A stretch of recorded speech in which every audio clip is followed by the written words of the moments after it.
வணக்கம் நண்பர்களே, வாழ்க வளமுடன். இப்போ ஜோதிடம் நம்ம எதுக்கு பார்க்குறோம் அப்படின்னா, காலத்தை கணிக்க தான் ஜோதிடம்.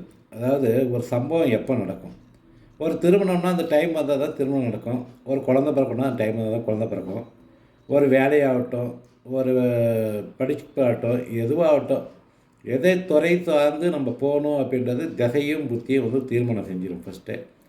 அந்த திசையும் புத்தி எப்போ வருதோ அந்த சம்பவம் அப்போ தான் நடக்கும். திசைன்றது பாதை, வழி. அது எந்த வழியை நம்ம நோக்கி போகணுன்றது திசையும், புத்தின்றது நம்மளோட மூளை. இதுதான் வந்து எண்ணங்களை வந்து ஓட விடும். அந்த நேரத்தில் எந்த எண்ணங்கள் ஓடுது, அது எப்போ நடக்கும் அப்படின்றது தான் தசாபுத்தி. இந்த தசாபுத்தியை நம்ம கணிதம் செய்தால் எந்த விஷயமும் நம்ம செய்ய முடியும். ஒருத்தருக்கு எந்த பாதையை நோக்கி போகணும் அப்படின்னு சொல்கிறதுக்கு மட்டும்தான் ஜோதிடம் தவிர, இதில் பரிகாரம் பண்ணுறதோ இல்லாட்டி வேறு ஏதாவது செஞ்சு வாழ்க்கையெல்லாம் மாற்றமாலாம் அதெல்லாம் மாற்ற முடியாது.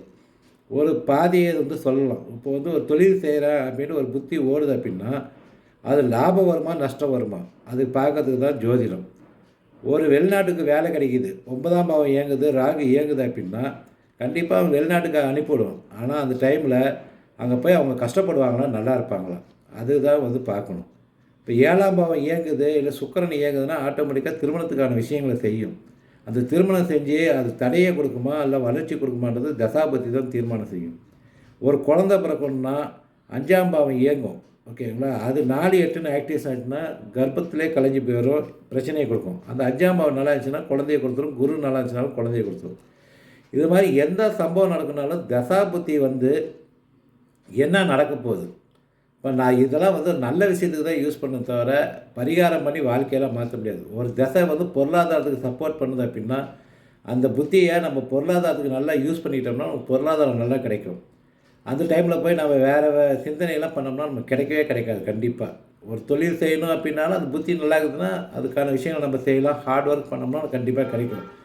ஒரு திசையும் புத்தியும் எதுக்கு சப்போர்ட் பண்ணுது முதல்ல பார்க்கணும்.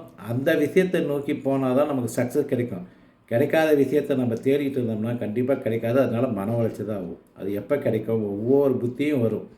ஒரு 2 வருஷத்துக்கு 3 வருஷத்துக்கு ஒவ்வொரு பெரிய கிரகங்களோட புத்தி வரும்போது ஒவ்வொரு சம்பவம் நடக்கிறதுக்கான விஷயங்கள் அது வந்து தயார் பண்ணி கொடுத்துக்கிட்டே இருக்கும். அதுவே வாய்ப்பு கொடுக்கும், அதுவே செய்ய வைக்கும். நம்மளால எப்பயுமே வந்து நாம்பளாக போய் முயற்சி பண்ணி எந்த விஷயமும் நடக்காது. எந்த சம்பவம் நடக்குனாலும் தசாபுத்தி வராமல் எந்த சம்பவமும் நடக்காது. அதை பற்றி அது நமக்கு நல்லதா கெட்டதா எப்போ வரும் இதில் மட்டும்தான் ஜோதிடத்தில் கற்றுக்கணும்.